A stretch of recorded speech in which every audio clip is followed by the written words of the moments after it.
lorsque vous verrez l'abominable dévastateur installé là où il ne doit pas être, que le lecteur comprenne, alors que ceux qui sont en Judée fuient dans les montagnes, que celui qui sera sur le toit en terrasse ne descende pas, qu'il ne rentre pas pour prendre quelque chose chez lui, et que celui qui sera au champ ne retourne pas en arrière pour prendre son vêtement. Quel malheur pour les femmes enceintes et pour celles qui allaiteront ces jours-là. Priez pour que cela n'arrive pas en hiver. Car en ces jours-là seront des jours de détresse, d'une détresse telle qu'il n'y en a pas eu de semblable depuis le commencement du monde que Dieu a créé, jusqu'à maintenant, et qu'il n'y en aura jamais plus.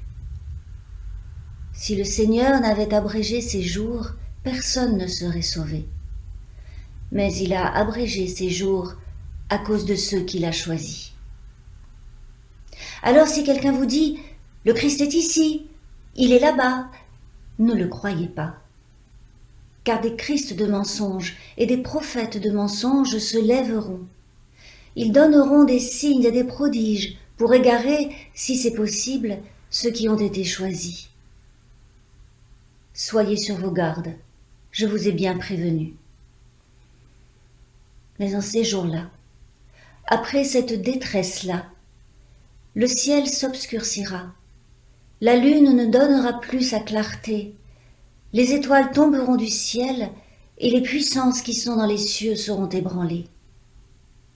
Alors on verra le Fils de l'homme venant sur les nuées avec beaucoup de puissance, avec gloire. Alors il enverra les anges et rassemblera des quatre vents, de l'extrémité de la terre jusqu'à l'extrémité du ciel, ceux qu'il a choisis.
Laissez-vous instruire par la parabole tirée du figuier.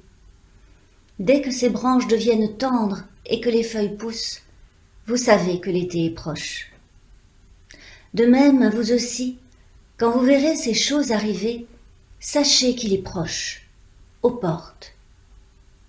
Amen, je vous le dis, Cette génération ne passera pas que tout cela n'arrive. Le ciel et la terre passeront, mais mes paroles ne passeront pas. Pour ce qui est du jour et de l'heure, personne ne les connaît, pas même les anges dans le ciel, pas même le Fils, mais le Père seul. Prenez garde, restez éveillés, car vous ne savez pas quand ce sera le moment.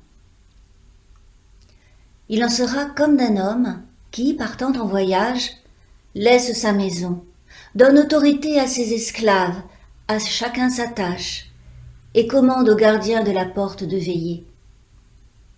Veillez donc, car vous ne savez pas quand viendra le maître de la maison, le soir, ou au milieu de la nuit, ou au chant du coq, ou au matin. Craignez qu'il n'arrive à l'improviste et ne vous trouve endormis. Ce que je vous dis, je le dis à tous. Veillez.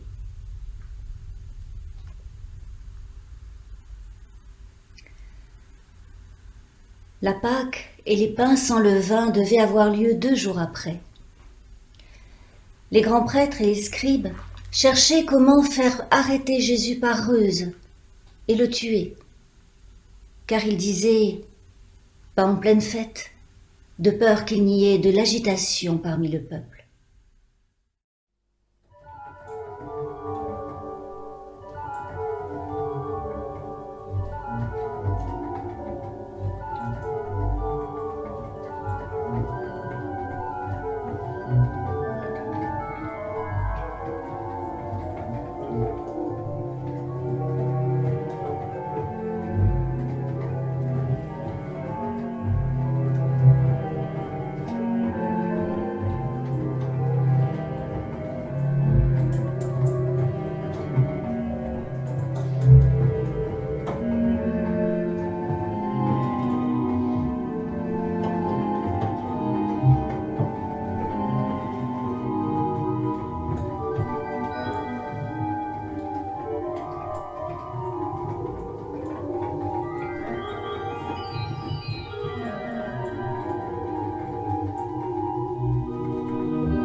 Comme il était à Béthanie, chez Simon le lépreux, une femme entra pendant qu'il était à table.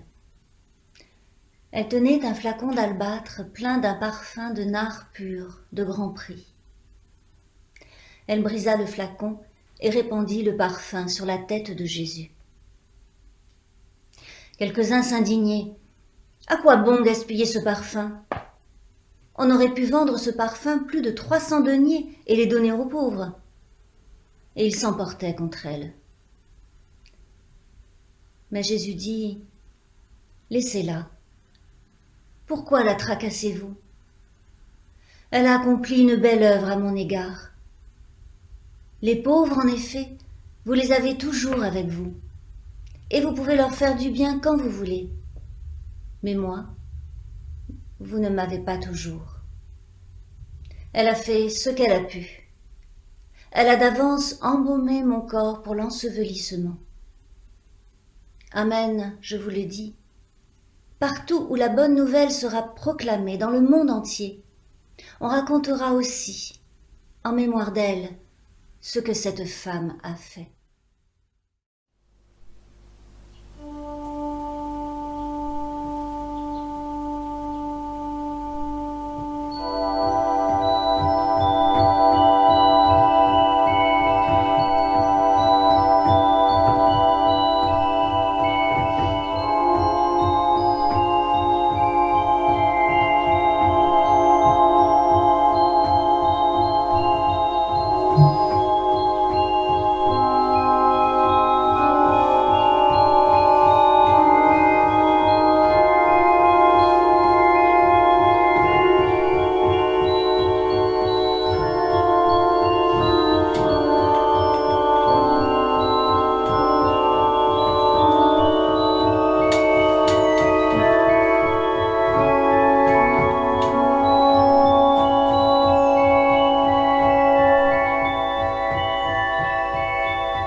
Judas Iscariote, l'un des 12, alla trouver les grands prêtres afin de le leur livrer. Quand ils l'entendirent, ils se réjouirent et promirent de lui donner de l'argent. Et ils cherchaient une occasion pour le livrer.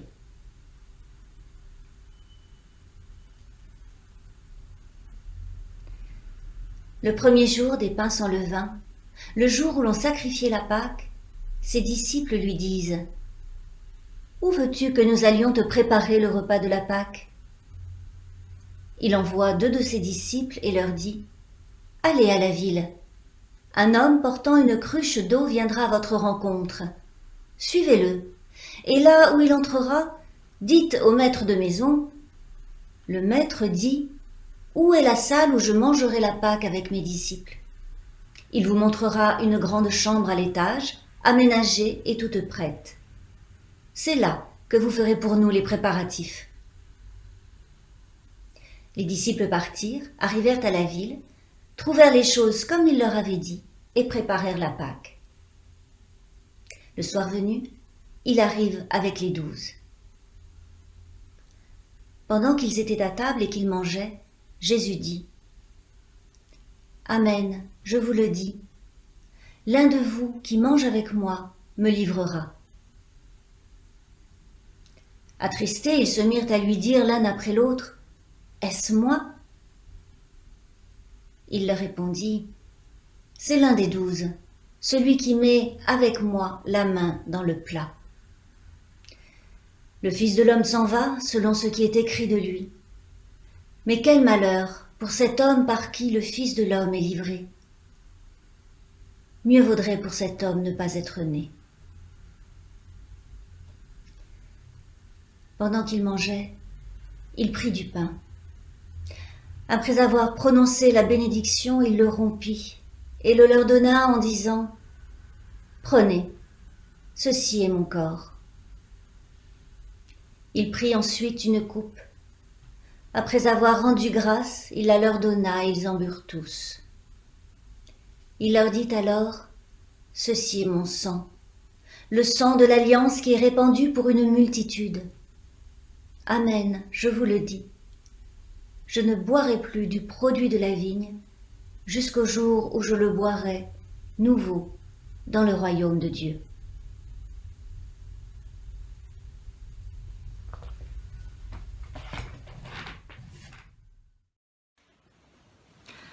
Après avoir chanté, ils sortirent vers le mont des Oliviers. Jésus leur dit, « Il y aura pour vous tous une cause de chute, car il est écrit, « Je frapperai le berger, et les moutons seront dispersés. » Après mon réveil, je vous précéderai en Galilée. Pierre lui dit, « Quand cela serait pour tous une cause de chute, cela ne le serait pas pour moi. » Jésus lui répond, « Amen, je te le dis. Aujourd'hui, cette nuit même, avant qu'un coq ait chanté 2 fois, toi, tu m'auras renié par 3 fois. » Mais lui n'en protestait que davantage.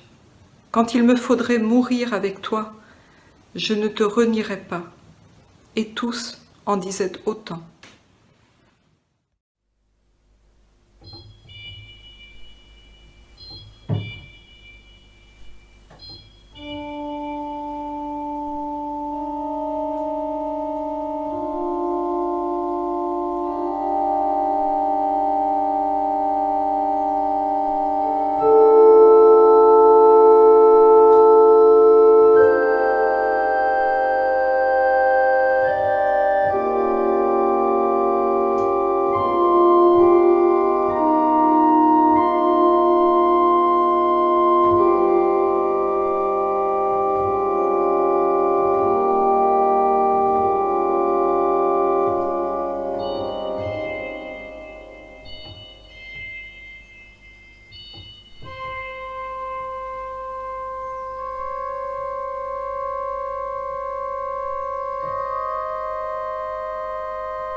Ils arrivent au lieu nommé Gethsémani, et il dit à ses disciples, « Asseyez-vous ici pendant que je prierai. » Il prend avec lui Pierre, Jacques et Jean.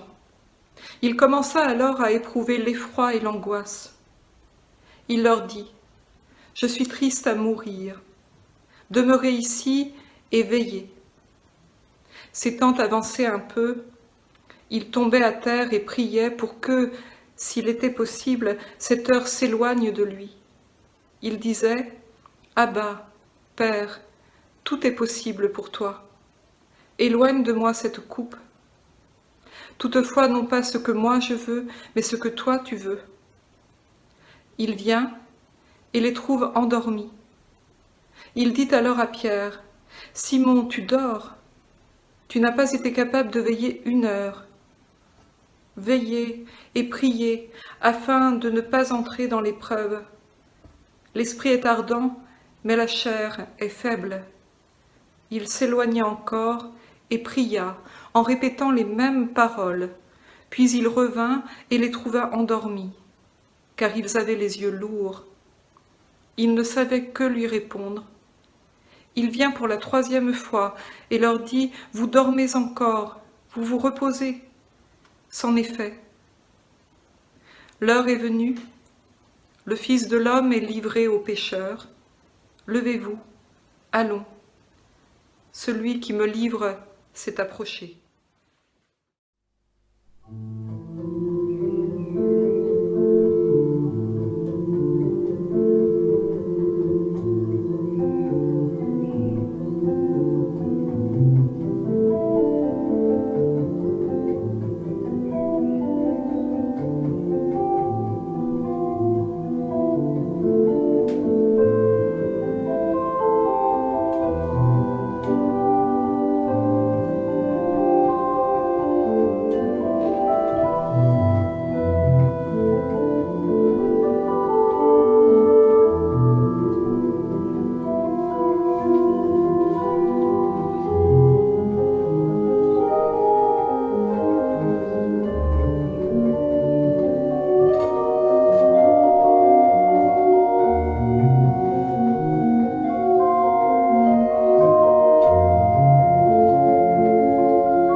Aussitôt, comme il parle encore, survient un Judas, l'un des 12, et avec lui une foule armée d'épées et de bâtons, envoyés par les grands prêtres, les scribes et les anciens.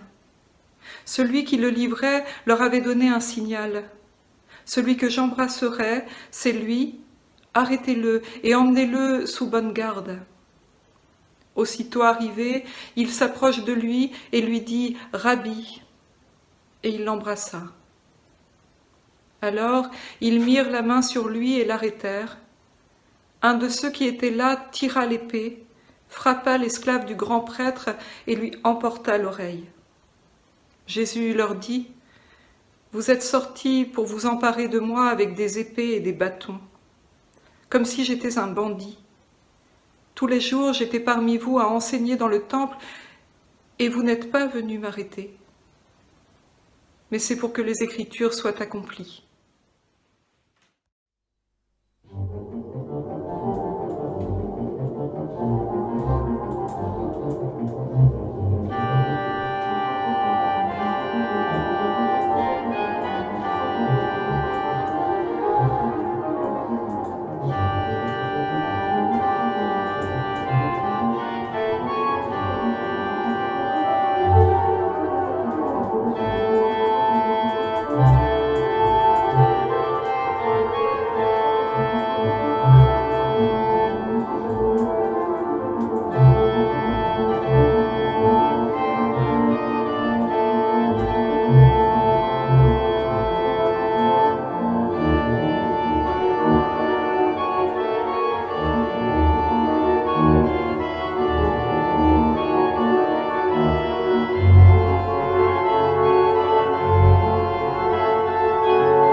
Alors, tous l'abandonnèrent et prirent la fuite. Un jeune homme le suivait, vêtu seulement d'un drap. On l'arrête, mais lui, lâchant le drap, s'enfuit, tout nu.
Ils emmenèrent Jésus chez le grand prêtre.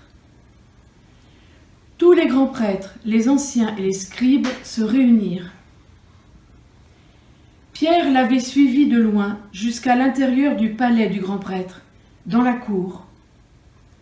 Assis avec les gardes, il se chauffait près du feu. Les grands prêtres et tout le Sanhédrin cherchaient un témoignage contre Jésus pour le faire mettre à mort, et ils n'en trouvaient pas. Car beaucoup portaient de faux témoignages contre lui, mais les témoignages ne concordaient pas. Quelques-uns se levaient pour porter contre lui ce faux témoignage. Nous l'avons entendu dire « Je détruirai ce sanctuaire fabriqué par des mains humaines, et en 3 jours, j'en construirai un autre qui ne sera pas fabriqué par des mains humaines. » Et même sur ce point-là, leur témoignage ne concordait pas. Alors le grand prêtre se leva au milieu de l'assemblée et demanda à Jésus : « Tu ne réponds rien ? Que dis-tu des témoignages que ces gens portent contre toi ?» Il gardait le silence. Il ne répond rien. Le grand prêtre lui demandait encore : Est-ce toi qui es le Christ, le Fils du béni ? Jésus répondit, c'est moi. Et vous verrez le Fils de l'homme assis à la droite de la puissance et venant avec les nuées du ciel. Alors le grand prêtre déchira ses vêtements et dit, qu'avons-nous encore besoin de témoins ? Vous avez entendu le blasphème. Qu'en pensez-vous ? Tous le condamnèrent, le déclarant passible de mort. Quelques-uns se mirent à lui cracher dessus, à lui voiler le visage et à le frapper à coups de poing en lui disant « Fais le prophète !» Et les gardes le reçurent avec des gifles.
Pendant que Pierre était en bas, dans la cour, une des servantes du grand prêtre arriva.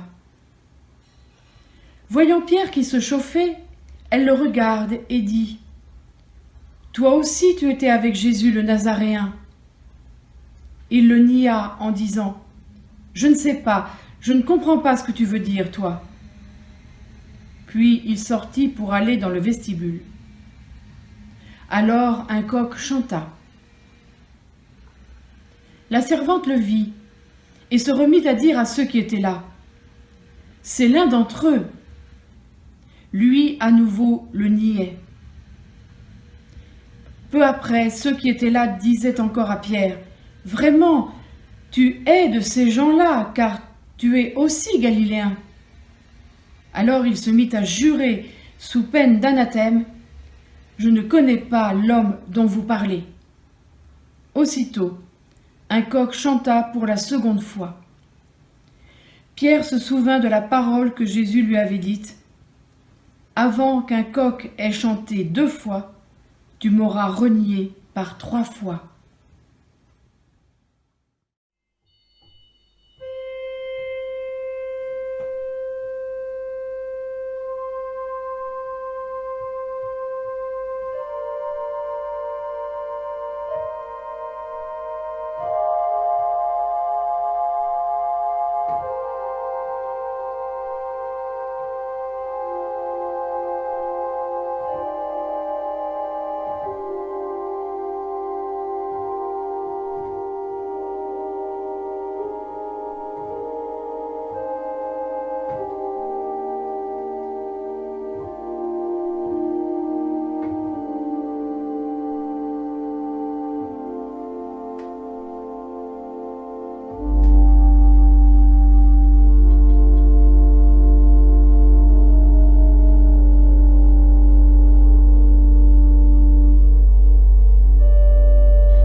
Dès le matin, les grands prêtres tinrent conseil avec les anciens, les scribes et tout le Sanhédrin.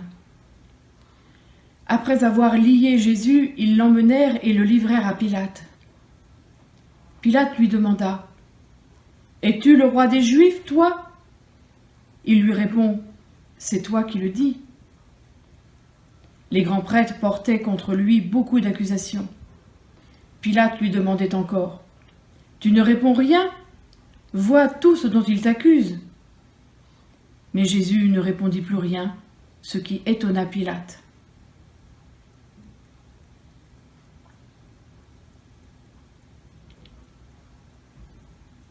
À chaque fête, il leur relâchait un prisonnier, celui qu'ils réclamaient.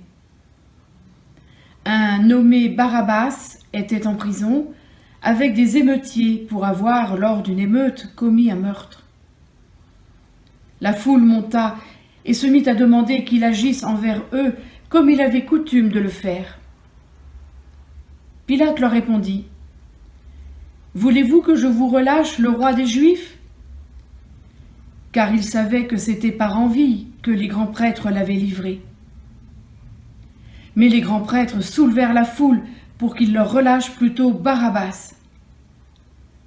Pilate reprit : « Que voulez-vous donc que je fasse de celui que vous appelez le roi des Juifs ? » Ils se remirent à crier : « Crucifie-le !» Pilate leur disait : « Quel mal a-t-il donc fait ? » Mais ils crièrent de plus belle : « Crucifie-le !» Pilate décida de satisfaire la foule. Il leur relâcha Barabbas, et après avoir fait flageller Jésus, il le livra pour qu'il soit crucifié.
Les soldats l'amenèrent à l'intérieur du palais, le prétoire, et ils appellent toute la cohorte.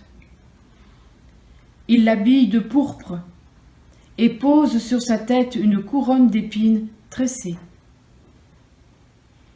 Puis ils se mirent à le saluer. « Bonjour, roi des Juifs !» Ils lui frappaient la tête avec un roseau, lui crachaient dessus, et fléchissaient les genoux pour se prosterner devant lui. Après s'être moqués de lui, ils lui ôtèrent la pourpre et lui remirent ses vêtements, puis ils l'emmenèrent pour le crucifier.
pour porter sa croix, il réquisitionne un passant qui vient de la campagne, Simon de Cyrène, père d'Alexandre et de Rufus. Et ils conduisent Jésus au lieu dit Golgotha, ce qui se traduit lieu du crâne. Ils voulurent lui donner du vin aromatisé de myrrhe, mais il n'en prit pas.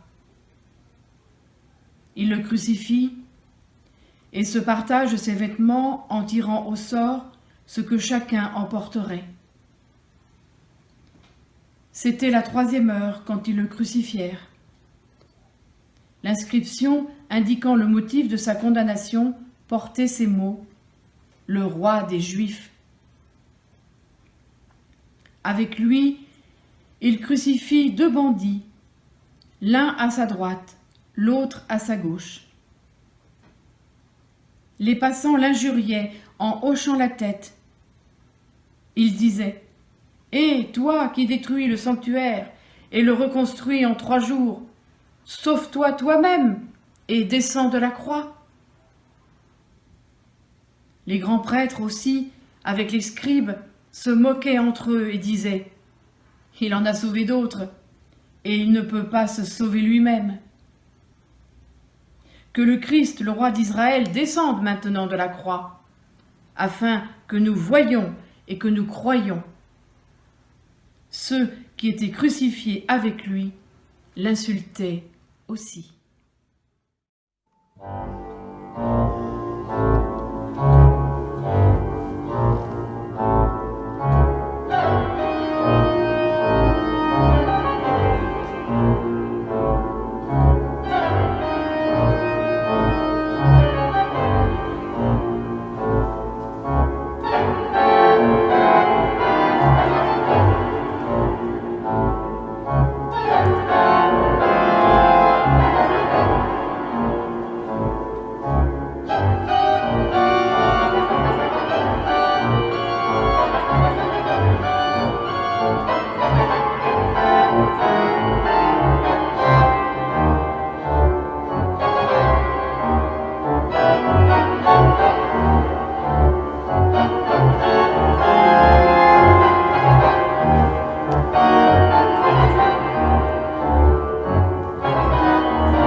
À la 6e heure, il y eut des ténèbres sur toute la terre, jusqu'à la 9e heure.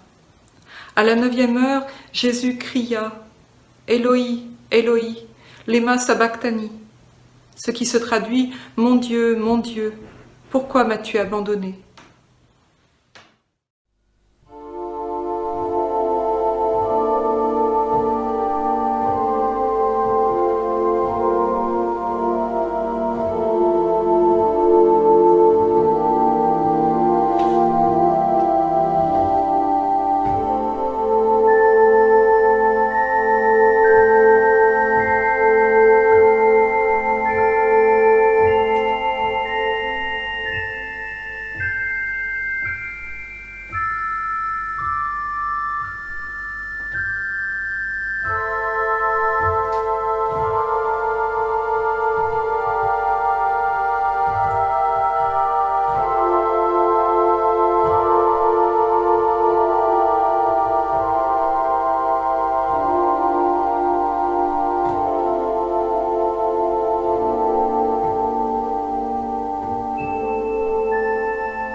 Quelques-uns de ceux qui étaient là l'entendirent.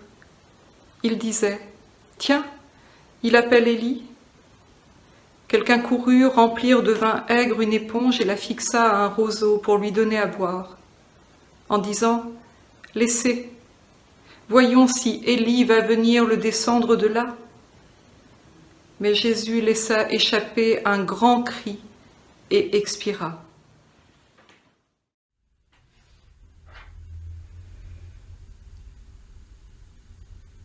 C'est le commencement d'un silence.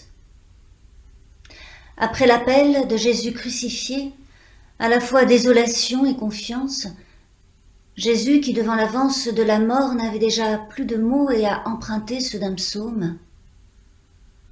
Après les moqueries de certains des présents, cruauté ajoutée à la souffrance par la haine envers ceux à qui l'on fait du mal. Après le cri de Jésus expirant, sans articulation, cri d'une souffrance au-delà des mots, grand cri d'un souffle arraché au corps, défaite de la vie humaine telle que la Genèse la dessine de chair et de souffle. Après le crissement du voile déchiré dans le temple, c'est le silence de la mort, le silence du deuil. C'est le début du deuxième jour, sur lequel il vaut mieux ne pas passer trop vite en regardant trop vite, tout de suite, au troisième jour. Après la mort, le silence, la suspension des mots, peut-être même des pensées qui filent en avant, pour prendre le temps du souvenir, le temps de la méditation, qui ne va jamais très vite. Le deuxième jour, c'est un temps mis à part. C'est déjà le jour du Shabbat, qui va débuter à la tombée de la nuit, car au Proche-Orient, la journée s'étend d'un coucher de soleil à l'autre. Que représente ce jour particulier, ce jour mis à part pour les femmes qui regardent de loin? Et pour les hommes, les disciples qui ont disparu, la plupart depuis l'arrestation de Jésus et Pierre depuis qu'il a renié. N'y a-t-il que le silence et la mort? À la suite de la première épître de Pierre, où il est écrit que le Christ est allé proclamer aux esprits en prison, l'Église, depuis l'Antiquité, a affirmé qu'il était descendu aux enfers pour accomplir son œuvre de libération auprès de ceux déjà disparus, déjà oubliés. Mais pour les hommes, les femmes, commence le silence, où peuvent peut-être s'insérer quelques paroles essentielles comme celle à venir du centurion au pied de la croix. Commence le temps du silence pour faire face à la mort, pour entrer dans le temps du deuil, dans des deuils anciens qui ne sont pas passés, des deuils difficiles de ceux qui sont impossibles, dans de l'irrémédiable, de l'irréparable, pour mesurer la perte et l'absence, tant pour rester avec quelques mots seulement ou seulement des demi-mots, pour rester assis les uns avec les autres, mais parfois, comme en ces jours-ci, cela n'est même pas possible. Le silence s'est saisi de la désolation, de l'écho de l'appel et du cri de Jésus, du désarroi et des peurs des hommes et des femmes. Commence le temps du silence pour ma misère, pour ma peine, pour ma fragilité, pour ma pauvreté, en ce jour où je ne peux plus les éviter, les camoufler ou les oublier. Et avant qu'elle ne soit visitée d'un souffle renouvelé, d'une parole relevée. Le silence s'est emparé des rythmes habituels, Il suspend les agitations, les inclinations à toujours parler, faire. Il investit les mémoires courtes, les oublis bien enfouis, les intentions qui le sont restées. Il rassemble tous les Abel, tous les agneaux livrés au bourreau et au couteau. Commence le temps du silence pour les exodes, les exils, les migrations de cris et de sang, pour les bateaux qui n'abordent jamais aucun rivage, pour celles et ceux qui sont brisés, submergés, rongés, épuisés, comme si Dieu lui-même retenait son souffle. Le silence s'est approprié le Saint des Saints dans le temple de Jérusalem, et ce que le temple et ses sacrifices représentaient. Le lieu pour le pardon, le lieu pour renouer avec Dieu, ce lieu est devenu vain. Un voile déchiré ne fait pas grand bruit, mais c'est la fin d'une époque, la fin d'un temps, la fin d'un monde et de ses représentations religieuses de Dieu. Commence le temps du silence, pour les bouleversements, pour les interrogations, pour les angoisses, pour les pourquoi qui n'ont pas encore de réponse, et pour demain qui ne ressemble encore à rien. Commence le temps du silence, le temps des profondeurs, le temps du deuxième jour. Amen.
Le voile du sanctuaire se déchira en deux, d'en haut jusqu'en bas. Voyant qu'il avait expiré de la sorte, le centurion qui était là en face de lui dit « Cet homme était vraiment le Fils de Dieu ». Il y avait aussi des femmes qui regardaient de loin. Parmi elles, Marie-Madeleine, Marie, mère de Jacques le mineur, et de José, et Salomé, qui le suivait et le servait lorsqu'il était en Galilée, et beaucoup d'autres qui étaient montés avec lui à Jérusalem.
Le soir était déjà là, et comme c'était le jour de la préparation, la veille du sabbat, Joseph d'Arimathée, un membre honoré du conseil qui attendait lui aussi le règne de Dieu, arriva.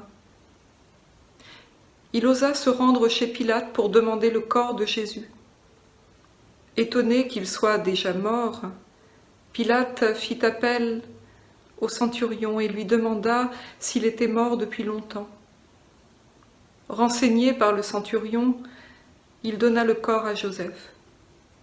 Celui-ci acheta un drap, descendit Jésus de la croix, l'enveloppa avec le drap et le mit dans un tombeau taillé dans le roc. Puis il roula une pierre contre l'entrée du tombeau. Marie-Madeleine et Marie, mère de José, regardaient où on l'avait mis.